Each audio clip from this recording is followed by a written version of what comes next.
Assalamualaikum warahmatullahi wabarakatuh. Perkenalkan, nama saya Bella Kusmawati dari kelas PGSD 1. Di sini saya akan mempresentasikan seminar pendidikan profesi guru PPG Prajabatan gelombang 2 tahun 2024 Universitas Veteran Bangun Nusantara Sukoharjo. Dosen pengampu Dr. Andes Ismail, Magister Pendidikan. Biodata mahasiswa, nama saya Bella Kusmawati, tempat tanggal lahir Klaten 20 Januari 2002, NIM 2422520015, kelas PGSD 1, asal dari Klaten, email bellakusmawati@gmail.com.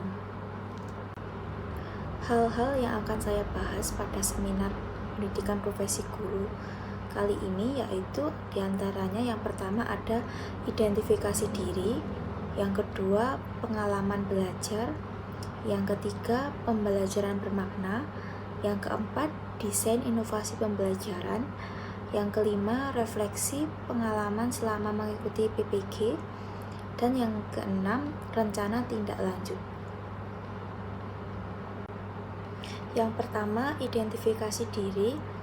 Visi untuk pendidikan Indonesia yaitu mewujudkan sistem pendidikan Indonesia yang memerdekakan potensi unik setiap individu, memberdayakan mereka untuk berpikir kritis, kreatif dan inovatif, serta menumbuhkan semangat belajar sepanjang hayat demi kemajuan diri, masyarakat dan bangsa. Visi sebagai guru, menjadi guru yang profesional, inovatif, berdaya saing, dan memiliki karakter yang luhur untuk mendampingi siswa dalam menghargai perbedaan melalui pembelajaran yang disesuaikan dengan kebutuhan siswa, demi mewujudkan profil pelajar Pancasila untuk menyiapkan peserta didik yang siap dengan tantangan global. Untuk mewujudkan visi menjadi guru profesional, inovatif, berdaya saing, dan berkarakter luhur, saya mengikuti PPG untuk memperdalam ilmu dan membentuk karakter guru yang kuat. Melalui program ini, saya tidak hanya bertujuan untuk memperdalam landasan ilmu pengetahuan yang akan saya ajarkan kelak, namun juga secara aktif memperdalam pembentukan karakter seorang guru yang kuat, berintegritas, dan menjadi teladan bagi peserta didik saya nantinya. Saya juga aktif mencari sumber belajar baru tentang metode pembelajaran inovatif dan teknologi pendidikan agar dapat memberikan pendidikan yang relevan dan berkualitas. Saya berdedikasi untuk terus memperbarui pengetahuan dan keterampilan saya melalui berbagai platform, literatur, dan komunitas pendidikan. Tujuannya adalah agar saya senantiasa mampu menyajikan pendidikan yang relevan dengan perkembangan zaman, berkualitas tinggi, serta mampu menjawab kebutuhan belajar peserta didik yang beragam. Lalu selanjutnya ada refleksi mata kuliah. Pada semester 1 saya telah belajar 6 mata kuliah, yaitu diantaranya yang pertama Filosofi Pendidikan Indonesia, yang kedua pembelajaran berdiferensiasi, yang ketiga prinsip pengajaran dan asesmen 1, yang keempat pemahaman tentang peserta didik dan pengajarannya, yang kelima perspektif sosiokultural, dan yang terakhir PPL 1.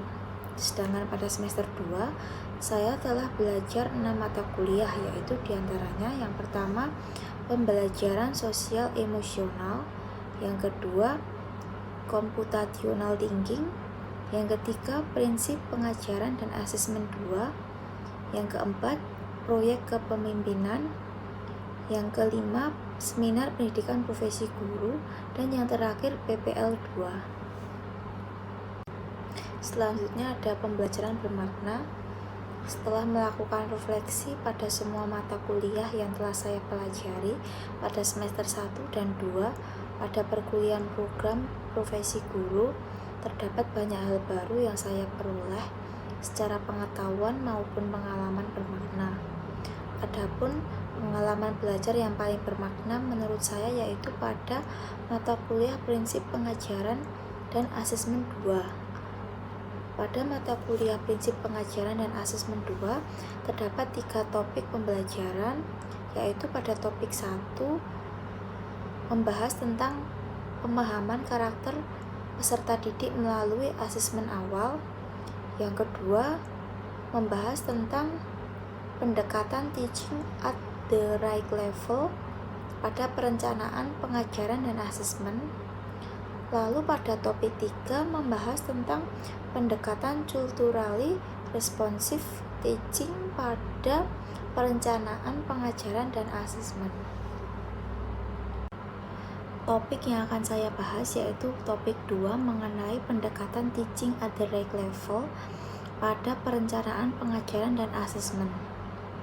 Prinsip teaching at the right level adalah sebuah pendekatan pembelajaran yang secara fundamental berorientasi pada tingkat capaian atau kemampuan awal yang dimiliki oleh setiap peserta didik. Pendekatan TARL menekankan pentingnya memahami di mana posisi setiap siswa dalam spektrum pemahaman suatu konsep atau keterampilan, dengan menjadikan capaian belajar sebelumnya, tingkat kemampuan terkini, serta keberagaman kebutuhan individual peserta didik sebagai landasan utama dalam merancang setiap aspek pembelajaran mulai dari materi, aktivitas, hingga metode penyampaian. Maka secara langsung kita mengarahkan seluruh daya dan upaya kita untuk benar-benar berpusat pada peserta didik. Tujuan utama dari implementasi pendekatan TARL ini yaitu untuk secara efektif mengatasi kesenjangan belajar yang seringkali terabaikan dalam pendekatan klasikal. Pendekatan ini berupaya untuk memastikan bahwa setiap peserta didik tanpa terkecuali memiliki kesempatan yang sama untuk memperoleh pemahaman yang lebih mendalam dan bermakna. Hal ini dicapai melalui penyesuaian pengajaran yang cermat dan terukur, didasarkan pada pemetaan tingkat kemampuan awal yang peserta didik miliki. Dengan demikian, pendekatan TARL ini tidak hanya membantu siswa yang tertinggal untuk mengejar ketertinggalannya, tetapi juga memberikan tantangan yang sesuai bagi siswa yang lebih maju untuk menggali seluruh potensi belajar di dalam kelas sehingga dapat dioptimalkan secara maksimal. Latar belakang memilih topik 2 pendekatan teaching at the right level pada perencanaan pengajaran dan asesmen. Pembelajaran TARL menekankan pentingnya menyesuaikan pembelajaran dan asesmen dengan tingkat pemahaman awal siswa, sehingga setiap individu dapat belajar secara efektif. Realita di ruang kelas seringkali menunjukkan adanya perbedaan signifikan dalam tingkat pemahaman dan kemampuan awal siswa. Menerapkan pendekatan pengajaran yang seragam berpotensi membuat sebagian siswa akan merasa tertinggal karena materi terlalu sulit, sementara siswa lain merasa kurang tertantang. TARL menawarkan solusi dengan menekankan pentingnya mengidentifikasi secara akurat tingkat pemahaman awal setiap siswa dan menyesuaikan pembelajaran serta asesmen agar sesuai dengan kebutuhan individu setiap peserta didik. Yang kedua, pendekatan TARL meningkatkan keterlibatan dan motivasi belajar siswa. Pembelajaran yang disesuaikan dengan tingkat kemampuan siswa cenderung membuat peserta didik merasa lebih tertantang namun tetap memiliki peluang untuk meraih keberhasilan. Pengalaman positif ini dapat meningkatkan keterlibatan aktif siswa dalam proses belajar dan menumbuhkan motivasi intrinsik untuk belajar lebih lanjut. Pendekatan TARL menciptakan lingkungan belajar yang lebih adil, responsif, dan memberdayakan, yang secara langsung berkontribusi pada peningkatan keterlibatan aktif siswa dan menumbuhkan motivasi belajar yang lebih mendalam dan berkelanjutan. Selanjutnya ada artefak pembelajaran. Yang pertama, eksplorasi konsep, tugas 2.1 perangkat ajar TARL. Berisikan modul ajar kelas 4, mata pelajaran IPAS, materi peran dan tugasku di lingkungan sekolah dan masyarakat.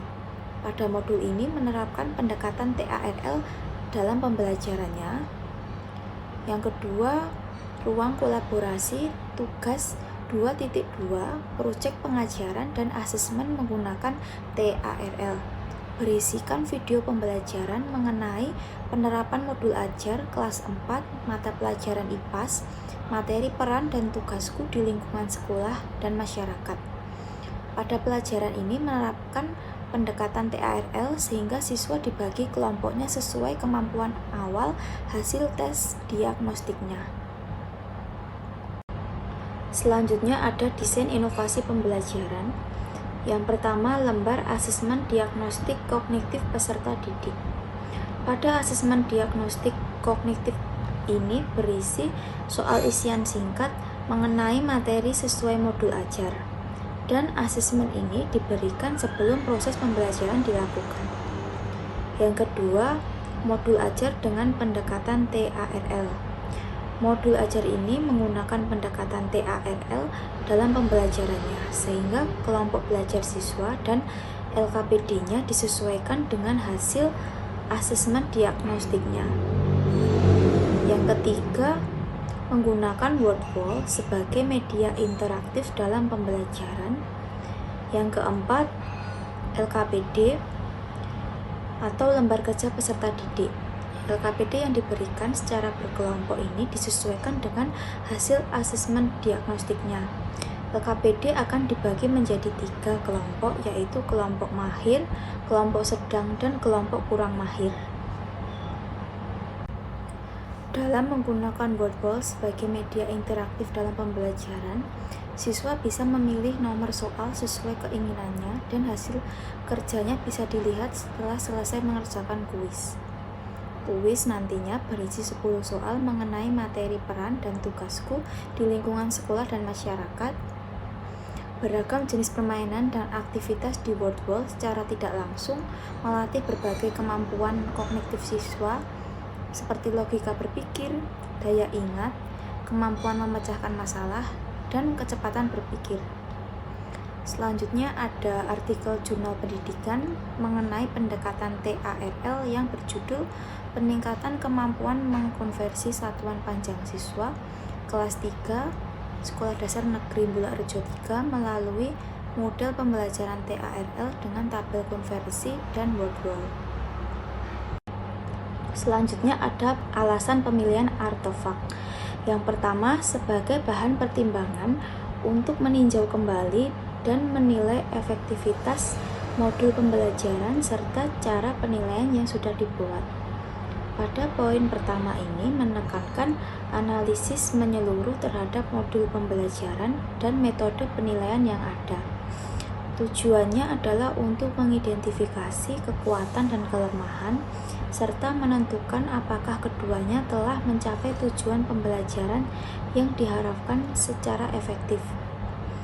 Yang kedua, memberikan kesempatan untuk mendiskusikan serta menilai modul ajar yang telah dirancang. Pada poin kedua ini menyoroti pentingnya kolaborasi dan pertukaran ide antar pendidik.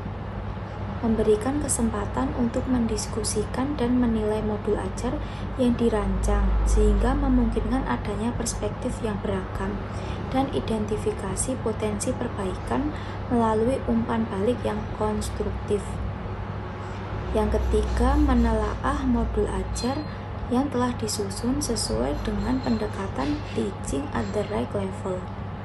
Pada poin ketiga ini secara spesifik menunjuk pada evaluasi modul ajar dari sudut pandang pendekatan TARL.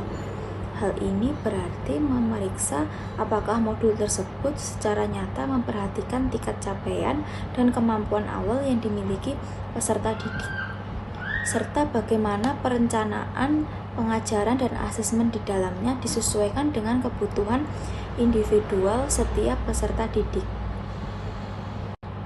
Selanjutnya ada refleksi pengalaman belajar selama mengikuti program pendidikan profesi guru.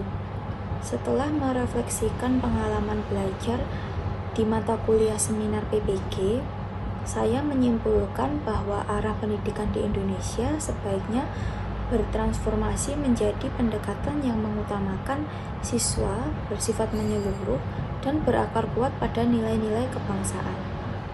Sebagai calon guru profesional, saya memahami bahwa saya perlu mahir dalam merancang dan menerapkan strategi pembelajaran yang efektif dan fleksibel, terampil dalam menyusun rencana pembelajaran yang inovatif dan menarik dengan memanfaatkan teknologi, serta memiliki komitmen kuat untuk mengutamakan pendekatan pembelajaran yang berpusat pada siswa, bersifat menyeluruh, dan berlandaskan semangat kebangsaan. Selanjutnya ada rencana tindak lanjut. Sebagai rencana tindak lanjut setelah mengikuti program pendidikan profesi guru ini, saya sebagai calon guru profesional bertekad untuk mengambil langkah strategis dalam mendidik. Hal ini termaksud dalam mengembangkan kemampuan mengajar melalui pembelajaran yang sesuai dengan kebutuhan siswa dan memanfaatkan teknologi, membangun kedekatan yang baik dengan siswa untuk mewujudkan suasana belajar yang aman dan terbuka bagi semuanya, serta terus meningkatkan diri melalui pelatihan dan kolaborasi dengan pihak lainnya. Selanjutnya ada paradigma makna guru. Setelah mengikuti program pendidikan profesi guru, bagi saya guru bukan lagi sekedar menyampaikan materi pembelajaran, tetapi berperan sebagai fasilitator aktif yang berpusat pada siswa, memahami dan merespon kebutuhan setiap karakteristik unik setiap peserta didik. Yang kedua, guru sebagai pendidik harus selalu meningkatkan segala pengetahuan dan keterampilan yang dimilikinya agar relevan dengan perkembangan zaman, termasuk teknologi dan metodologi pembelajaran yang terbaru. Yang ketiga, guru harus memiliki kreativitas yang tinggi untuk mengembangkan inovasi dalam pembelajaran, menciptakan pengalaman belajar yang lebih menarik, interaktif, dan efektif bagi peserta didik. Sekian presentasi seminar PPG yang saya sampaikan. Apabila ada salah kata, saya mohon maaf. Wassalamualaikum warahmatullahi wabarakatuh.